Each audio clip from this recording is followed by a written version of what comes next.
Nadie te cree. Ay, qué barbaridad.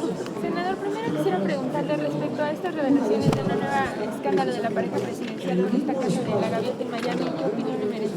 Creo que el gobierno de la República debe hacer una aclaración muy puntual, muy contundente, dar respuesta de manera inmediata, además del boletín que ya ha emitido, a lo que se ha publicado, para evitar que se generen percepciones, para evitar que se generen distorsiones, para evitar que a partir de lo que se ha difundido se vayan generando problemas de credibilidad en las instituciones. Es muy importante que el gobierno reaccione rápido, que haga las aclaraciones pertinentes, insisto, que pruebe y que demuestre cuáles son sus argumentos para controvertir la nota, de tal suerte que esto no escale nueva cuenta en un asunto que se convierta en un problema de credibilidad de las instituciones. Creo que tiene la responsabilidad de hacer esas aclaraciones y en la medida en la que las haga de manera rápida y puntual, este tipo de circunstancias pueden ser superadas. Sí, pero es una nueva crisis sobre todo de credibilidad, porque aunque ellos ya lo han dicho... Yo no soy de los que prejuzgan sobre lo que, a partir de lo que se publica. Hay que ver con todo cuidado la información, analizarla con todo detalle, que el propio gobierno dé sus respuestas, que el propio gobierno aclare lo que tenga que aclarar y eventualmente si hay algún elemento que deba resolverse en el ámbito de las instituciones, que así sea. Pero creo que no es políticamente responsable crear percepciones o alimentar percepciones simplemente a partir de especulaciones. Lo más importante es que se verifiquen los datos, que se verifiquen los hechos y que el gobierno tenga una respuesta puntual, objetiva, lo más cercana a la realidad y si controvierte la nota que lo haga con argumentos y con pruebas. Pero es muy importante no adelantar juicios, no prejuzgar.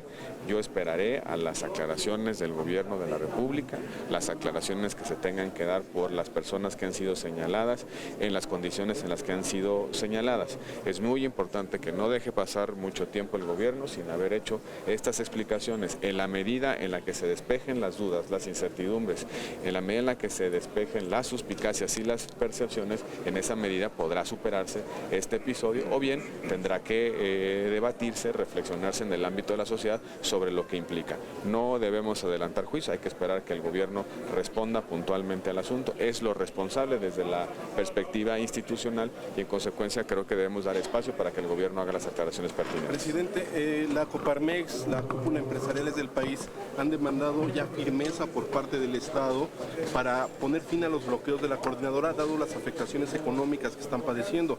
¿Usted qué opinión le merece? Sí, en efecto ha sido un reclamo muy claro, muy insistente por parte del sector empresarial de que ya se empiecen a construir las soluciones de salida a este conflicto porque en efecto el daño económico ya es estructural. Recibimos hace unos días a una representación de las cámaras empresariales del sureste del país, específicamente de los estados afectados en el sur del país, Chiapas, Oaxaca, y lo que nos han dicho es que ya el daño económico va a ser de difícil reparación. Se están cerrando comercios, se está desalentando la inversión, se está desalentando el turismo, se está contrayendo fuertemente el empleo. Hay muchos negocios que ya no van a poder prosperar hacia adelante en razón de que no tienen las condiciones mínimas. Son muchas pequeñas y medianas empresas que prácticamente viven al día.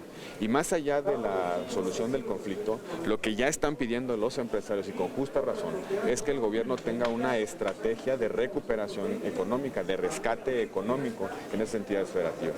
No basta ya únicamente con resolver el conflicto magisterial, con superar los bloqueos, retirar los bloqueos, sino que ahora se requiere una intervención muy eficaz, muy contundente por parte del gobierno de la República para alentar el despertar económico de esas entidades federativas, para superar este letargo, para superar esta grave crisis.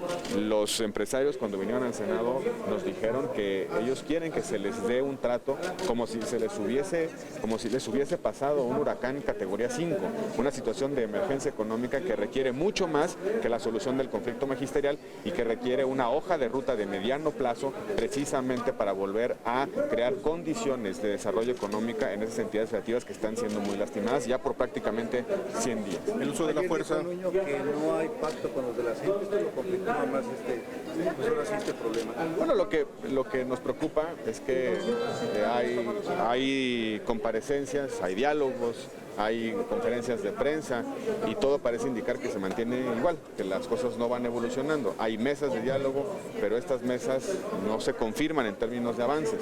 La propia coordinadora ha declarado que se están explorando soluciones, pero estas no llegan. Yo creo que ya debemos empezar a construir un esquema, una estrategia de salida a este conflicto, que implique dos grandes cosas. En primer lugar, la desmovilización efectiva del conflicto y en segundo lugar, un plan de intervención para la recuperación económica de entidades federativas. No vamos a encontrar una solución de fondo si no se tocan esos dos aspectos. El debate sobre el uso de la fuerza sí o el uso de la fuerza no es un debate, me parece, totalmente incompleto.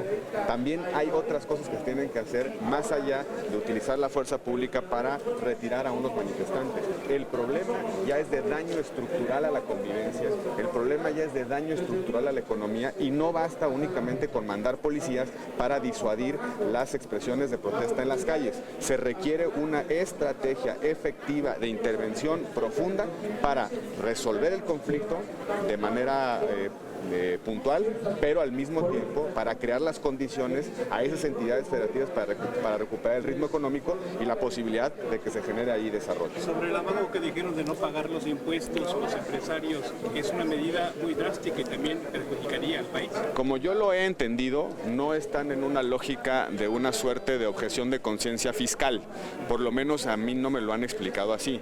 Lo que me han dicho es que se van a tener que declarar en ceros porque no hay utilidades, porque no hay ventas, porque no hay ingresos. ¿Cómo se pagan impuestos cuando hay cero ingresos? Creo que por ahí va la discusión, por ahí va el planteamiento que ha hecho el sector empresarial. Yo, por lo menos en la conversación que tuve con ellos, no escuché una idea de resistencia civil fiscal que implique el impago intencional de los impuestos en razón del conflicto como mecanismo de protesta frente al conflicto. Más bien lo que creo es que están tratándonos de decir a la sociedad en su conjunto que las condiciones económicas han llegado a tal grado de debilitamiento que simplemente no hay posibilidad de pagar impuestos porque no hay actividad económica.